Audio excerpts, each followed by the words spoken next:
یہ اسی طریقے سے جس طرح حضرت عائشہ نے سمجھایا کہ زمین کو ہم نے اس قابل بنایا کہ یہ بچھونا ہے, ورنہ ہر سیکنڈ میں 2 زلزلے زمین کے اوپر آتے ہیں.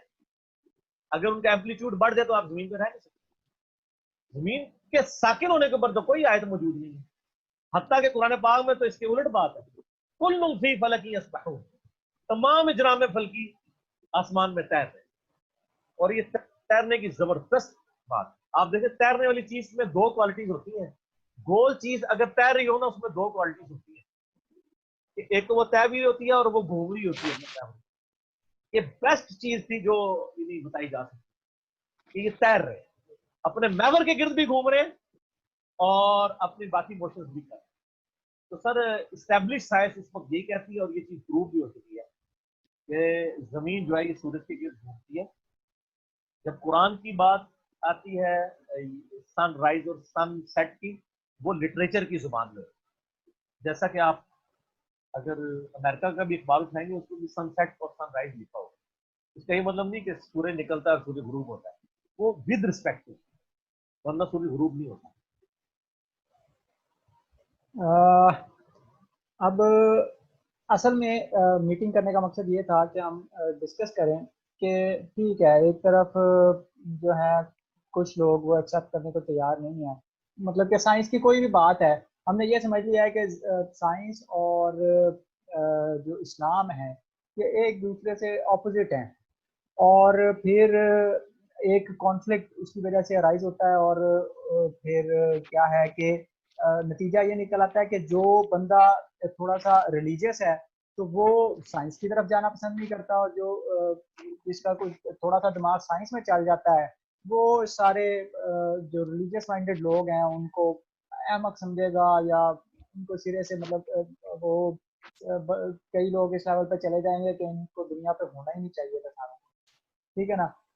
تو میرا سوال ابراہیم صاحب آپ سے یہ ہے کہ یہ بتائیں کہ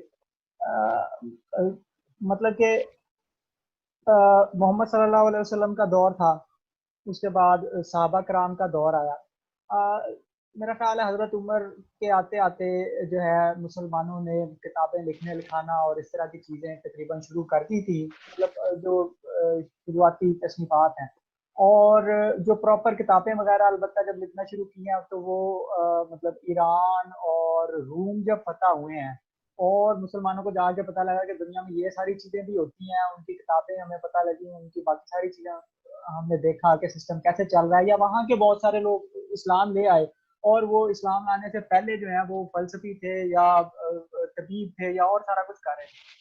تو ہمارا اور ان لوگوں کا انٹریکشن جو ہے اس کی وجہ سے مطلب کیا چینجز آئیں, ہوا کیا؟ نہیں بلال صاحب, پہلے تو میں آپ کی ایک پرسیپشن تھوڑی سی ٹھیک کر دوں کہ جی بعد میں جا کے لوگوں کو چیزوں کا اندازہ ہوا, ایسی بات نہیں ہے. عرب جو ہیں بنیادی طور پہ مکہ کے جو لوگ تھے وہ تاجر تھے اور تجارت کے لیے آتے جاتے تھے, تو جو ان کے سفر ہوتا تھا اس میں صرف وہ گڈز ایکسچینج اور سیل آؤٹ نہیں کرتے تھے, آئیڈیاز بھی ایکسچینج اور سیل آؤٹ ہوتے تھے, ٹھیک ہے. اچھا, اس میں مسئلہ یہ ہے فار ایگزامپل آئیڈیاز ایکسچینج ہونا, میرا یعنی کہ کہنے کا مقصد یہ نہیں تھا کہ وہ بالکل ہی اس چیز کا کانسیپٹ نہیں تھا. ظاہر ہے مدینہ میں یہودی موجود تھے, ان کے پاس بائبل بھی موجود تھی, وہ سارا کچھ تھا, کتاب کا کانسیپٹ نہ ہونا بات نہیں ہے, لیکن اس طرح سے رواج نہیں تھا. یوں سمجھنا کہ جی مثلاً آج سے 10 سال پہلے سے آن لائن ٹیوٹرنگ جو ہے وہ ایک مطلب دنیا میں بہت بڑی فیلڈ ہے, اس کے باوجود پاکستانیوں نے کب شروع کی ہے, جب مجبور ہو گئے ہیں. بلال صاحب بات تو سنیں نا, بلال صاحب بات سنیں آپ, میں آپ کو اسی پیریڈ سے 2-3 مثالیں دے سکتا ہوں. مسلمانوں نے حضرت صلی اللہ علیہ وآلہ وسلم کی زندگی میں ہی بہت ساری نئی ٹیکنیکس کو, ٹیکنالوجیز کو اڈاپٹ. اس کی سب سے بڑی مثال آپ کی آتی ہے کہ غزوہ خندق کے موقع پہ جو خندق کھودی گئی تھی, عربوں نے اس سے پہلے کوئی نہیں دیکھی تھی, یعنی جس کو لشکر آ کے مدینہ کے باہر کھڑا ہوا تو یہ ان کے لیے نئی چیز تھی, ان کو سمجھ نہیں آ رہی تھی how to deal with that, ٹھیک ہے. اسی طرح سے آپ اس سے تھوڑا سا پہلے آ جائیں, غزوہ بدر کے موقع پہ جو کفار قید ہوئے تھے ان کے کفارے کی کیا شرط لگائی گئی تھی, یہ بتا سکتے ہیں؟ کہ بچوں کو پڑھانا جا رہا, 10 انصاری بچوں کو یا انصاری لوگوں کو جو پڑھا دیا جائے, مجھے اس کی تفصیل کا اندازہ نہیں ہے اس وقت، کہ 10 بندوں کو پڑھا دیا جائے. اب پڑھنے لکھنے کا رواج مسلمانوں میں، اچھا یہ جو ہے اب کفار مکہ جو ہے لکھنا پڑھنا سکھائیں گے، مذہب کی تعلیم تو نہیں دیں گے. ظاہر ہے بالکل، انڈرسٹوڈ بات ہے نا. بالکل. تو پڑھنے لکھنے کا رواج شروع سے انسٹل تھا. آپ کی جو ابتدائی آیات میں اقرا میں اقرا قرآن کے لیے نہیں ہے لیکن پڑھنے کے لیے، جب آپ ٹو دا لیٹر ظاہر ہے اس وقت ٹرانسلیٹ جب کرتے ہیں. آپ اقرا کہہ رہے ہیں اس وقت قرآن نام کی تو کوئی چیز موجود ہے ہی نہیں فی الحال. تو یہ بات کرنا کہ جی چیزیں اس طرح سے کانسیپٹ تھا، اور کانسیپٹ بڑی پریکٹیکلی اس کے اوپر عمل بھی ہو رہا تھا، اس سے پریکٹیکلی بینیفٹ بھی لیے جا رہے تھے. اب ہم آ جاتے ہیں اس کرنٹ صورتحال کے اوپر کہ کیوں یہ ڈائرکی ہے، ایک سارٹ آف فرکشن ہے دونوں کے بیچ میں. جو مذہب جو ہے وہ اور جو سائنس ہے وہ ہینڈ ان ہینڈ نہیں چل سکتے. کیوں لازمی ہے کہ دونوں کے درمیان جو ہے فرکشن ہوگی، کوئی نہ کوئی لڑائی جھگڑا ہوگا آپس میں. جو میری انڈرسٹینڈنگ ہے اس کے حوالے سے یہ ہے کہ ہمارے پاس بہت سارے ایسے سائنسدان آئے ہیں جو کہ ملٹی ڈائمینشنل ان کی وہ رہی ہیں پریکٹسز. یعنی البیرونی صاحب جو تھے، یہ 10,000 یعنی 1,000 سال جس وقت ہو رہا ہے، یہ جو نیو ملینیم شروع ہوا ہے، یہ تو اس وقت جو ہے البیرونی تھے. آپ کے پاس بے انتہا وہ تھے سائنسدان تھے مسلمانوں کے. ساری ایشو یہ ہے کہ جس وقت آپ کے پاس اسٹیبلٹی ہوتی ہے اس وقت یہ چیزیں فلرش کرنا شروع ہو جاتی ہیں. آپ کے پاس اگر پولیٹیکل اسٹیبلٹی نہیں ہے، یا آپ کے پاس پولیٹیکلی جو نیشنل لیول کے اوپر، نیشن کا تو لفظ آج کل کا ہے لیکن اسٹیٹ کی یا امپائر کے لیول کے اوپر جو ہے آپ کے پاس جون سی مین ایکٹیویٹی ہے، دیٹ از دا تھنگ کہ وہ ڈیفائن کر رہی ہے کہ آپ کی اوور آل ساری چیزوں کو.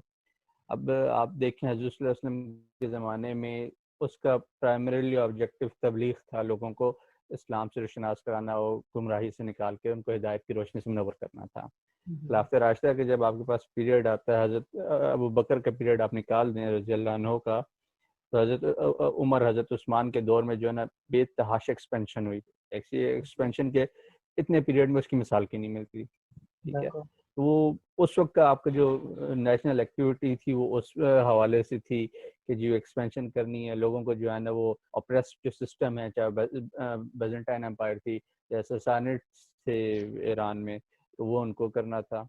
اس کے بعد جس وقت اموی آئے تو ان کا بھی نیریٹیو فتوحات کے اوپر ہی فوکس تھا. وہ فتوحات کرتے جا رہے تھے، اسپین فتح کیا، سندھ فتح کیا، سینٹرل ایشیا تک بخارا انہوں نے فتح کیا اس زمانے میں. اچھا، ان کی خلافت جو ہے تقریباً 90 سال تک چلی. اس کے بعد آپ کے پاس آ جاتے ہیں عباسی. جس وقت عباسی آتے ہیں تو وہ جتنی پاسبل ایکسٹینٹ تھا ایکسپینشن کا وہ آلریڈی اچیو ہو چکا تھا. لمٹ ہو گئی تھی. اس سے زیادہ اس وقت کی ٹیکنالوجی کی، اس وقت کی کنسٹرینس کے حوالے سے ممکن نہیں تھا کہ اس سے زیادہ ایکسپینشن ہو سکے. تو انہوں نے اسٹیبلٹی قائم کی، انہوں نے جو ہے نا وہ ٹریڈ کو فوکس کیا، ساری چیزوں کو کیا. اس کے ساتھ ساتھ انہوں نے ایک پیٹرنیج شروع کی اسکالرس کے لیے. مدینہ الحکمہ قائم کیا، جو کتاب لے کر آتا کرتا تھا خلیفہ صاحب کو پسند آ گئی تو اسی کتاب کے وزن کے برابر سونا بھی مل جاتا تھا. کیا تو یہ چیزیں ساری تھیں. سوری، یہی سونا ہی سونا، ڈھیروں سونا ملتا تھا. وہ ایک پیٹرنیج تھی. یہاں پہ بیسکلی آپ کا جو وہ ہوتا ہے کیا کہتے ہیں اس کو، رائز آتا ہے سائنس کے حوالے سے، اویئرنیس کے حوالے سے. تو وہ وہاں پہ جو ہے یعنی باقاعدہ آفیشیلی جو یعنی یونیورسٹی بنا کے یا ادارے بنا کے کام کیا گیا. اچھا، مسئلہ یہ ہے کہ ہمارے پاس بہت ساری انفارمیشن جو ہے وہ ہے بھی نہیں کیونکہ ہم پڑھتے نہیں ہیں. پھر ہلاکو خان صاحب کی مہربانی سے جتنی بغداد کی لائبریری تھی ساری کی ساری برباد ہو گئی. ہمیں پتہ ہی نہیں. مسلمانوں کے 3 بڑے سینٹرز آف ایکسیلنس ایجوکیشن میں سینٹرل ایشیا تھا، جس میں آپ کے پاس سمرقند، بخارا، مرو اور اس قسم کے شہر تھے. وہ چنگیز خان نے سارے مٹی میں ملا دیے سارے کے سارے. بغداد تھا وہ ہلاکو خان نے آ کے کر دیا. اسی طرح سے اندلس تھا جو مسلم اسپین تھا، وہ ریکنکسٹا میں انہوں نے لا کے جو ہے نا اس کے بڑا پہ کوئی بھی چیز انہوں نے نہیں چھوڑی. تو ہمارے پاس اس زمانے کی کتابیں بچی نہیں, اور جو بچی ہیں وہ ہم پڑھ نہیں سکتے کیونکہ ساری عربی میں ہے, عربی ہمیں آتی نہیں ہے. تو ہم ایک ڈسکنیکٹ کے اوپر کھڑے ہوئے ہیں. سو ابھی تک میرے خیال میں یہی ہے. اب آپ بتائیں کہ اس سے آپ کیا نتیجہ خاص کرتے ہیں؟ اصل میں اگر آپ دیکھیں نا بغداد میں, تو عباسی دور میں تقریباً 1200-1300 کے دوران مطلب کہ شہروں کے اندر کم سے کم اسٹینڈرڈ آف لیونگ باقی دنیا کی نسبت سمجھے کہ وہ ٹاپ پہ چل رہا تھا, ٹھیک ہے. اور جب انسان کے پاس مطلب اس فن اپنے وقت ہاں ٹاپ پہ تھے, تو جب اسٹینڈرڈ آف لیونگ بہتر ہوتا ہے تو پھر لوگ ضروریات کے سے آگے نکل کے وہ لگژریز کی طرف جاتے ہیں, ٹھیک ہے. تو اس وقت پھر کتابیں اور پڑھنا پڑھانا اور علمی مباحثے کرنا یہ ساری جو ہے یہ چیزیں مطلب کافی کامن ہو چکی تھی. کم سے کم شہروں میں تو بے تحاشا ان چیزوں کا رواج. اور مطلب کہ آپ دیکھیں تو وہ جس طرح اسپین میں آپ کو اگزامپل ملتی ہے کہ مطلب کہ فیشن آئیکونز تھے دنیا کے, کہ جس طرح وہ کپڑے پہن رہے ہیں, جس طرح وہ بات کر رہے ہیں, جس طرح وہ ڈسکشنز میں پارٹیسپیٹ کر رہے ہیں, باقی دنیا ان کو فالو کرتی تھی. جس طرح وہ کھانے کھا رہے ہیں اس کو فالو دنیا, بلکہ مطلب آج تک ہم ان سسٹمز کو فالو کر رہے ہیں پوری دنیا میں, صرف مسلمانوں میں نہیں. یا جس طرح مطلب ڈگریز ایوارڈ کرنے کا سسٹم تھا یا جو بھی چیزیں. تو کہنے کا مقصد یہ ہے کہ اس وقت ہمارا یعنی کہ چیزوں کا انڈرسٹینڈنگ کا لیول ایک بالکل ڈفرینٹ ہو چکا تھا. اور لیکن پھر کیا ہے کہ اس کے ساتھ ہی ساتھ پھر لوگوں کا دوسروں کے آئیڈیاز کو ایکسیپٹ کرنے کی ایبلٹی بہت زیادہ تھی ہمارے اندر. مثال کے طور پہ مطلب میں قصص الانبیاء پڑھتا ہوں, تو قصص الانبیاء کے اندر بہت ساری باتیں وہ لکھی ہوئی ہیں جو یعنی کہ قرآن یا حدیث سے ثابت نہیں بھی ہوتی, ٹھیک ہے. وہ باتیں کہاں سے آئی ہیں؟ وہ باتیں فار ایگزامپل مطلب کہ اصول یہ ہے کہ اگر کوئی چیز قرآن میں قرآن سے متصادم نہ ہو اور حدیث سے متصادم نہ ہو, اور آپ کو جنرل نالج کی کوئی بات کہیں سے پتہ لگ رہی ہے, تو آپ اس چیز کو ایز اے اسکالر آپ اس چیز کو لکھ سکتے ہیں, اس کو کاپی کر سکتے ہیں, اس کو سائٹ کر سکتے ہیں. اس میں کوئی مطلب کہ مذائقہ نہیں سمجھا جاتا تھا. تو لوگوں نے اس وقت باقی دنیا میں انہوں نے جا کے دیکھا کہ ایرانی کیسے زندگی گزار رہے ہیں. اصل میں میرا سوال کا مقصد یہ تھا, یا رومیوں کا کیا حساب کتاب ہے, اور پھر جب سلطنت مزید ایکسپینڈ کر گئی ہے تو مثلا انڈیا کا جو نالج تھا, اسی طرح چائنا کا نالج تھا, تو اس سارے نالج کو ٹرانسلیٹ کرنا, اس کو اسٹڈی کرنا کوئی بہت بڑا مسئلہ مطلب کہ مسلمانوں کے لیے اس وقت نہیں تھا. مطلب کہ بے تحاشا آپ ایک نہیں, دو نہیں, 100 نہیں, ہزاروں بندوں کے نام آپ لے سکتے ہیں جو نہ صرف اسلام میں, فقہ میں, حدیث میں ٹاپ پہ تھے دنیا میں, جن کو آج تک ہم فالو کرتے ہیں, جن کی کتابوں کو فالو کیا جاتا ہے, بلکہ وہ ایسٹرونومی میں بہترین کام اپنے دور کے لحاظ سے, کیمسٹری میں بہترین کام کر رہے تھے, فزکس میں, باٹنی میں, زوالوجی میں, ہر جیوگرافی میں, جیولوجی میں, سارے شعبہ ہائے زندگی کے اندر, انجینئرنگ وغیرہ کے اندر وہ میجر کام کر رہے تھے. اور وہ نالج کہاں سے آ رہا تھا؟ وہ ایکچولی ان کا اپنا پیدا کیا ہوا نہیں تھا. شروع میں وہ سارا نالج جو ہے وہ دوسرے لوگوں سے, دوسری قوموں سے حاصل کیا گیا تھا. پھر اس کے اوپر تھوڑا بہت ہم نے آبویسلی ایڈ اپ کیا چیزوں کو.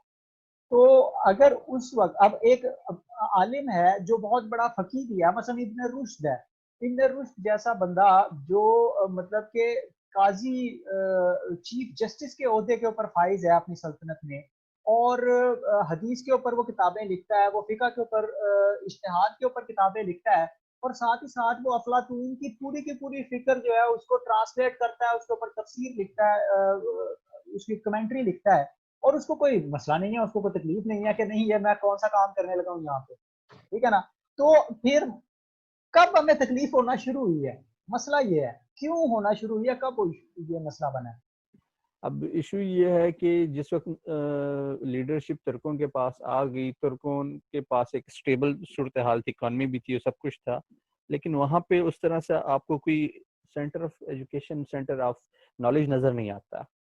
یہ شاید بنیادی وجہ تھی کہ وہ جو پیریڈ ہے 1200-1300 سینچری کا, اس کے بعد سے ہمارے پاس مسلمانوں میں کوئی اس طرح سے آرگنائزڈ سینٹر اسٹیبلش کرنے کی کوشش کی نہیں گئی، چاہے وہ ہندوستان ہو کہ ایران ہو کہ ترکی ہو کہ عرب ہو یا مصر ہو. اس کا پھر یہ آفٹر میتھ ہے، یہ اس کے ایفیکٹس ہیں جو کہ آج تک آپ کو نظر آ رہے ہیں. آپ کے کہنے پھر کا اس میں مطلب ہے ایک انڈرسٹینڈنگ میری یہ بھی ہے کہ جس وقت پھر ترکی کی یورپ کے ساتھ لڑائی شروع ہوئی، اب ترکی جب اپنا عروج ختم کر چکا تھا وہ زوال کے، پھر کبھی یونانیوں کے ساتھ پنگا، تو بلغاریہ کے ساتھ آئے، تو کبھی فرانس آ کے اسپین پہ اس پہ مصر پہ قبضہ کر لیتا ہے. تو وہ ہمارے پاس جو ایک پولیٹیکل ایفیلیشن ہے مسلمانوں کی خلافت کے ساتھ ہندوستان کے اندر اور پاکستان کے اندر کچھ ضرورت سے زیادہ ہی ہے، کیونکہ ہم تھوڑے سے زیادہ جذباتی قسم کے مسلمان ہیں. تو وہ جو ہے اس نے ہمیں یورپ سے تھوڑا سا ویسے متنفر کر دیا.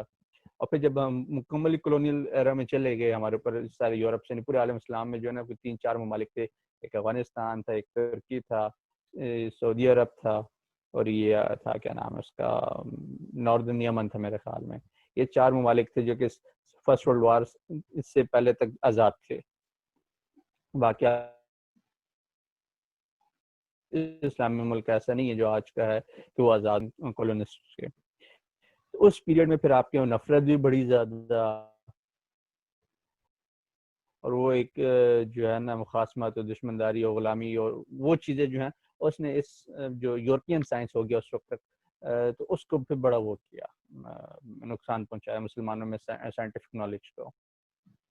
اصل میں جو چیز مجھے سمجھ آتی ہے وہ یہ ہے کہ مطلب کہ تقریباً 1500 1600 یا ایون 1700 تک بھی آتے آتے تقریباً سائنس کا جو لیول تھا، مطلب ایسٹرونومی کا جو لیول تھا یا باٹنی کا جو لیول تھا، باقی چیزوں کا جو لیول تھا، آج کے جو ریلیجیس مائنڈیڈ لوگ ہیں وہ اس لیول پہ پھنسے ہوئے ہیں، وہ اس سے آگے نہیں گئے. اور مطلب کہ وہ ابھی تک جو ہے وہ مثال کے طور پہ جو اس وقت دنیا میں طریقہ علاج تھا کہ جی جڑی بوٹیوں سے علاج کرنا ہے، تو وہ اسی کے اوپر فکس ہیں کہ جی اسی طریقے سے علاج ہونا ہے. مطلب یورپ نے اس چیز کو فردر جڑی بوٹیوں سے آگے ایکسٹریکٹ نکال کے دوائیاں بنا کے اور اس کو پراپر سسٹم بنا لیا، اور ہم لوگ اس چیز کے اوپر راضی نہیں ہیں کہ ہم نے وہ یورپ والا سسٹم ایکسیپٹ کرنا ہے.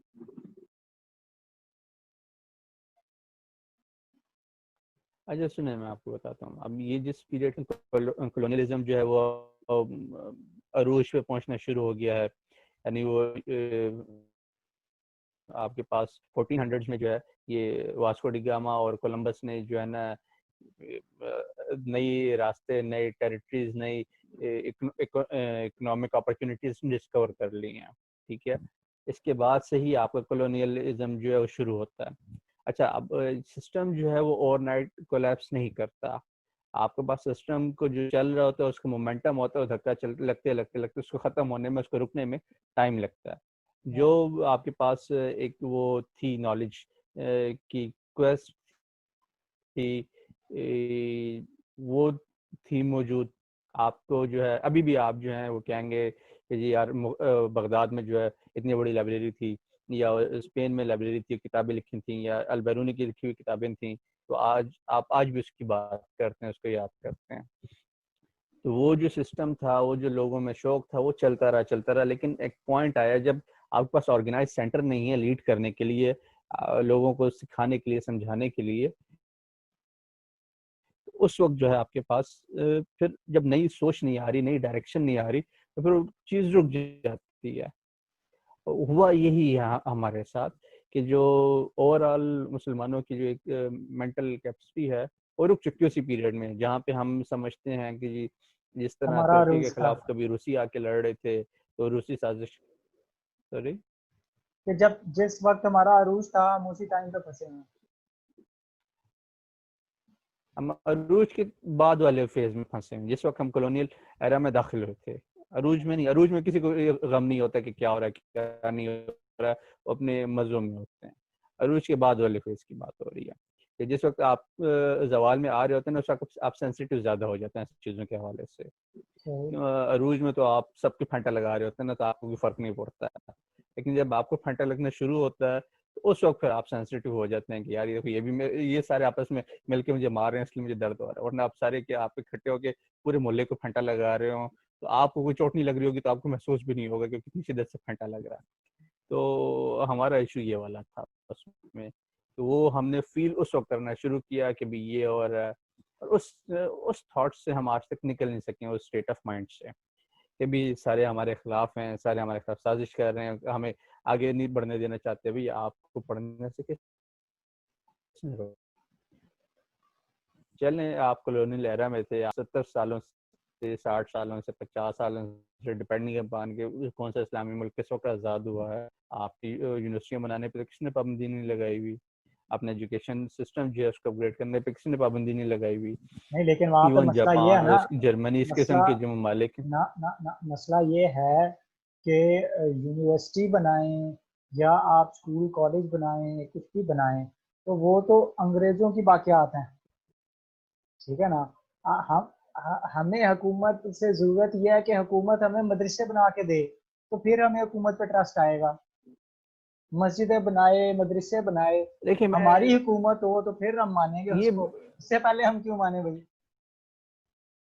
دیکھیں یہ جو اسکول اور مدرسے کی ڈیوائڈ ہے نا, یہ بیسکلی انگریزوں کی دین ہے ہمارے لیے. کیوں؟ اب اسپیسیفکلی ہندوستان کی بات کرتے ہیں کہ انڈیوائڈیڈ ہندوستان جو ہے, جس وقت مغلوں کی حکومت تھی یا اس کے پاس دہلی سلطنت تھی, تو اس میں ڈفرنٹ ڈائناسٹیز نے آ کے رول کیا. ایشو یہ ہے کہ یا as a matter of fact بات یہ ہے کہ سرکار کی طرف سے ہر آبادی میں, ہر بستی میں ایک مسلمان عالم اور ایک ہندو عالم وہ متعین ہوتا تھا. اس کا ذمہ داری یہ ہوتی تھی کہ بچوں کو پڑھائے گا لکھائے گا. وہ صرف مذہب نہیں پڑھاتا تھا, وہ جو اس وقت کے کنٹمپریری سبجیکٹس ہوتے تھے وہ بھی پڑھاتا تھا. اس میں مطلب اس وقت سرکاری کا جو مجھے ٹیچر. زیادہ اندازہ نہیں ہے, اس میں منطق ہوتی تھی. سرکاری ٹیچر ہوتا تھا ہر جگہ پہ, ایک ہندو ایک مسلمان. ٹھیک ہے, آپ کیسے ایکسپیکٹ کر سکتے ہیں کہ ایک ملک جو ہے جو کہ اپنے وقت میں گلوبل جی ڈی پی کا 25% کنٹریبیوٹ کر رہا ہو, وہ کیسے جو ہے اس میں آ سکتا ہے, کیسے بغیر تعلیم کے چل سکتا ہے. ابھی ہم اس پہ آ رہے تھے اسکول اور مدرسے کی ڈیوائڈ پہ. اچھا, میں نے آپ کو بتایا کہ مغلوں میں یا اس سے پہلے بھی ہوتا یہ تھا کہ حکومت کی طرف سے 2 بندے مقرر ہوتے تھے, چھوٹے سے چھوٹا گاؤں یا قصبہ کیوں نہ ہو, کہ وہ ایک تو مذہبی تعلیم دیتے تھے اور ساتھ ساتھ جو آپ کی کنٹمپریری سبجیکٹس ہے وہ بھی پڑھاتے تھے. جس وقت انگریز آئے تو انگریزوں نے کیا کیا کہ انہوں نے سب سے پہلے جو مذہبی مدرسہ ہے وہ انگریزوں نے بنایا تھا مسلمانوں کا, کہ جی آپ نے مذہبی تعلیم یہ پڑھیں. یہ ڈیوائڈ سے شروع بنگال میں قائم ہوا تھا, جس وقت کیونکہ انگریزوں کی حکومت سب سے پہلے بنگال میں.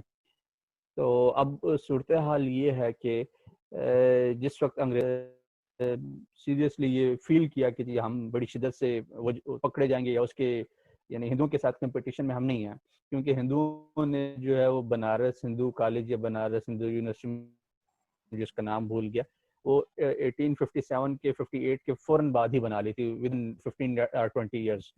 جبکہ ہمارے پاس جو ایم اے او کالج ہے وہ بہت لیٹ بنا ہے اس کے مقابلے میں, یہ 1870 کے بعد بنا ہے. تو وہ اچھا, اب جو بیسک ڈیوائڈ آپ کے جو مسلمانوں کے اندر آتی ہے وہ یہاں پہ آتی ہے علی گڑھ اور دیوبند کے درمیان. علی گڑھ کے اندر انہوں نے جو ہے سر سید احمد خان صاحب نے کنٹمپریری نالج پہ فوکس کیا, مذہب کو انہوں نے ایک تھوڑا سا لمیٹنگ رول دیا, جیسے کہ ہماری اسلامیات کی کتاب ہوتی ہے. اب باقی ساری کتابوں کو دیکھنے سے سب سے چھوٹی کتاب آپ کو ملے گی اسلامیات کی ملے گی آپ کے آنچل کے کورس میں بھی. دیوبند والوں نے کیا کیا, دیوبند والوں نے کیا کیا کہ انہوں نے فوکس کر لیا دینیات کے اوپر. اچھا, میں آپ کو بڑی مزیدار بات بتاتا ہوں. یہ میں نے ایک جگہ پڑھا کہ جس وقت دیوبند مدرسے کی جو ہے نا, جو اب آج کل کے زمانے میں ہم اس کو PC1 یا بلو پرنٹ کہہ لیں, کہ جس وقت اس کے آئیڈیا پہ کام ہو رہا تھا, تو اس وقت دیوبند کے اندر انگریزی زبان پڑھانے کے لیے ٹیچر رکھنے کا آئیڈیا تھا. یہ اس وقت کی بات ہے. مسلمانوں میں وہ جو مذہبی جو طبقہ ہے وہ بہت ہی زیادہ مخالف ہے, کیونکہ جنگ آزادی کے دوران سب سے زیادہ قربانیاں علماء کی طرف سے آئی تھیں, سب سے زیادہ نقصان بھی علماء کا ہوا تھا. کیونکہ جہاد کے اس میں اور باقی چیزوں کے اس میں مرنا سب سے زیادہ وہ جو نشانہ یہ بنے تھے, جو آپ کی جو لیڈرشپ جو تھی وہ عموماً مذہبی طبقے کے ہاتھ میں رہی تھی. تو وہ ڈسپائٹ دیٹ فیکٹ کہ اتنی ساری چیزیں تھیں, اس کے باوجود بھی ہمارے پاس اور وہ دیوبند میں انگلش پڑھانے کے لیے اس کا وہ تھا. اچھا, آپ بتا سکتے ہیں کہ گیس کریں کہ کیا وجہ ہوگی کہ انگلش انکلوڈ نہیں ہو سکی اس میں؟ No idea. کہا ہوگا کہ یہودیوں کی صرف ان کے زبان پاس ہے, انگلش کے ٹیچر something like that.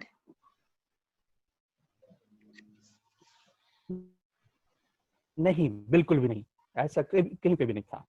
ہوا یہ تھا کہ جو انگلش کا ٹیچر تھا اس وقت اس کی پے افورڈ نہیں کر سکتے تھے وہ, اور باہر کوئی سے چکر نہیں تھا اور کوئی ریزن نہیں, فورن فیکلٹی انڈکٹ صرف کرنی تھی. Financial resource. مطلب کوئی بندہ لے کر آنا تھا جس نے انگریزی سیکھی ہے تو اس نے گھر بھی تو چلانا نا اس کو, جیسا کہ آج کل پاکستان میں پی ایچ ڈی کا حال ہے. تو وہ تھا کہ ان کو جو ہے پے کی ضرورت تھی, وہ پے کے لیے فنڈز کم تھے اور کوئی وجہ نہیں تھی. اچھا, اب یہ آپ کے پاس آ جاتی ہیں دو ایکسٹریمز. ایک طرف آپ نے مذہب کو بڑا لمٹ رکھ دیا ہے, آپ اس کو بہت ہی بیسک جو ہے لائف میں آپ کو نہیں پڑھائی جا رہی وہاں پہ, جو کہ آج بھی ایسے ہی ہے. دوسری طرف آپ نے بالکل مذہب کر دیا, آپ نے سائنس میتھس اور چیزوں نے نکال دیا اس میں سے.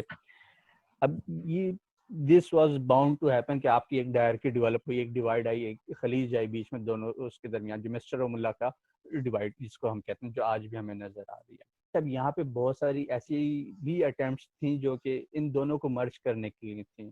اس میں ایک ندوۃ العلماء کا نام آپ نے سنا ہوگا, یہ میرے خیال میں انہوں نے کیا تھا شبلی نعمانی نے, اور ان کے جو شاگرد تھے سید سلمان ندوی, وہ ندوۃ العلماء کے ہی پڑھے ہوئے تھے. اسی طرح سے ایک دو ادارے اور بھی بنے تھے, لیکن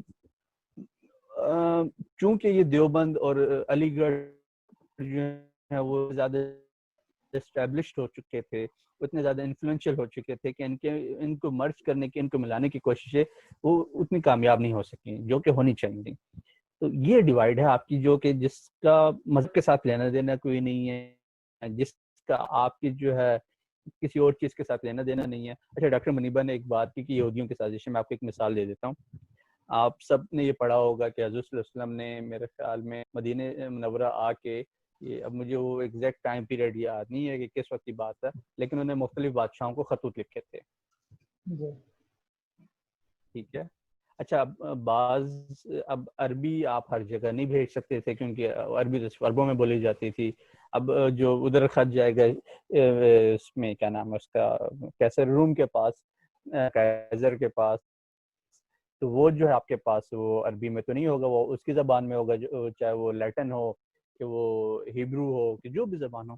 اچھا, اب ایک صحابی تھے, میرے ذہن سے ان کا نام بالکل نکل گیا, جو چھوٹے بچے تھے اس وقت, ان کو اچھا یہودی رہتے تھے وہاں پہ, تو حضور صلی اللہ علیہ وسلم کو نیچرلی یہودیوں پہ ادوار نہیں تھا کہ وہ ان کو کیا کہیں گے اور کیا لکھیں گے خطوط میں. تو انہوں نے ایک صحابی کو کہا, انہوں نے کوئی 10 دن یا 15 دن, 2 ہفتوں سے زیادہ ٹائم نہیں لیا تھا کہ انہوں نے پوری زبان سیکھ لی, حضور صلی اللہ علیہ وسلم کے کہنے کے اوپر سیکھی. تو زبان سے کسی کو مسئلہ نہیں ہونا چاہیے یہ, ہاں بالکل بالکل بالکل.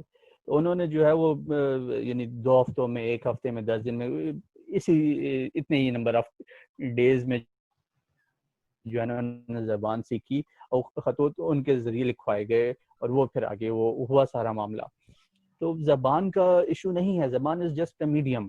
ہم زبان کے اوپر جو ہے نا لڑنا جھگڑنا شروع کر دیتے ہیں اور کیے جا رہے ہیں پچھلے 200 سالوں سے. میں یہی کہہ رہی تھی کہ اٹس ناٹ این ایشو بنا دیا جاتا ہے ہمارے یہاں, ہر چیز کو بنا دیا جاتا ہے, لیکن اسپیشلی انگلش لینگویج کو یا جو اچھی چیزیں ہیں جو ہم اڈاپٹ کر سکتے ہیں ویسٹرن سوسائٹی سے, اس کو ایشو بنا دیا جاتا ہے کہ نہیں, it's some kind of conspiracy or some kind of Yahudi thing which is being implemented in our society. جیسے آپ کہہ رہے تھے کہ اسلام کو اور سائنس کو ساتھ لے کے کیوں نہیں چلا جا سکتا, تو مجھے اور تو بہت ساری صورتیں قرآن پاک کی نہیں یاد، لیکن ایک مجھے یاد ہے سورہ یاسین. تو اس کی ایک آیت ہے جس میں بڑا اوپنلی ارتھ اور سن اور مون کو کی روٹیشن کو بیان کیا گیا ہے، جو ہے للشمس ینبغی لہا ان تدرک القمر واللیل سابق النہار وکل فی فلک یسبحون. So very specifically it says کہ it's they are spinning in their own orbits.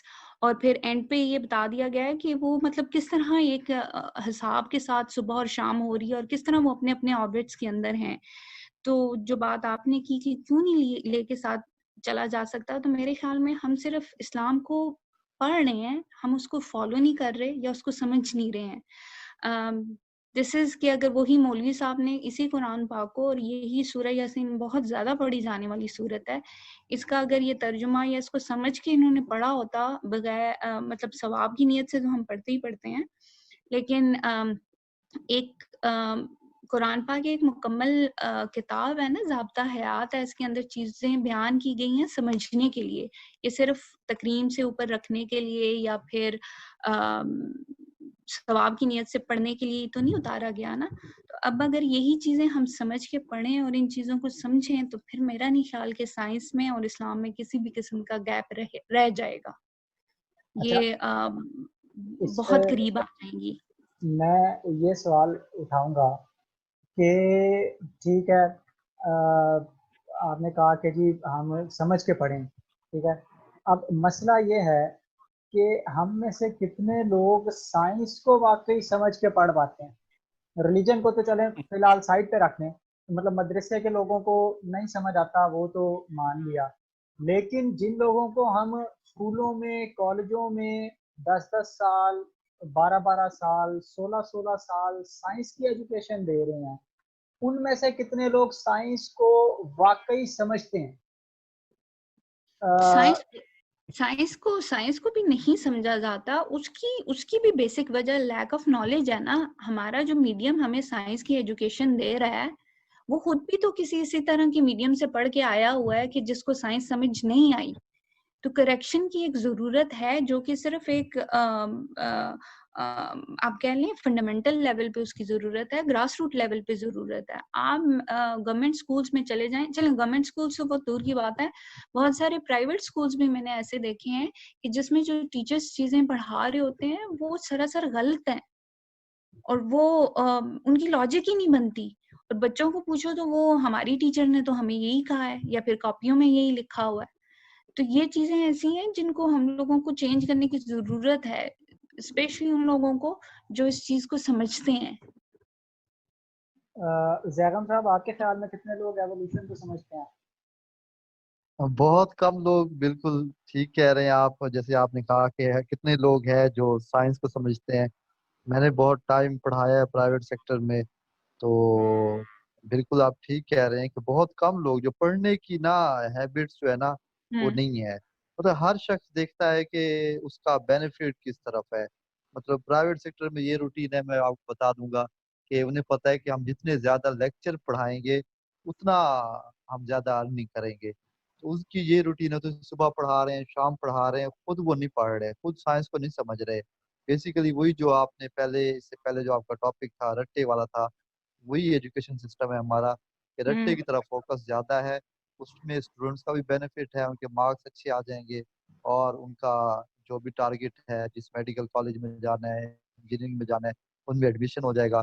اور ٹیچر کا بھی بینیفٹ یہی ہے، اتنا زیادہ رٹا لگوائے گا ٹھیک ہے تو اس کو فائنینشیل بینیفٹ ہے. تو ہم لوگ خود بھی نہیں پڑھ رہے ٹھیک ہے. مطلب وہی بات ہے کہ ایجوکیشن سسٹم ہی بہتر نہیں ہے ہمارا. سمجھ نہیں رہے نا. جیسے بلال نے بات کہی ہے، ہم لوگ سمجھ نہیں رہے ہیں. جیسے میں نے ابھی کہی ہے قرآن پاک کی بات بھی، ہم سمجھتے نہیں ہیں. زیران صاحب نے یہ بات کہی ہے، ہم کچھ نہ کچھ پڑھ لیں گے، ایون کہ انٹرنیٹ کے اوپر بھی دیکھ لیں گے، we'll skim through it and we'll not get the right message which is delivered their.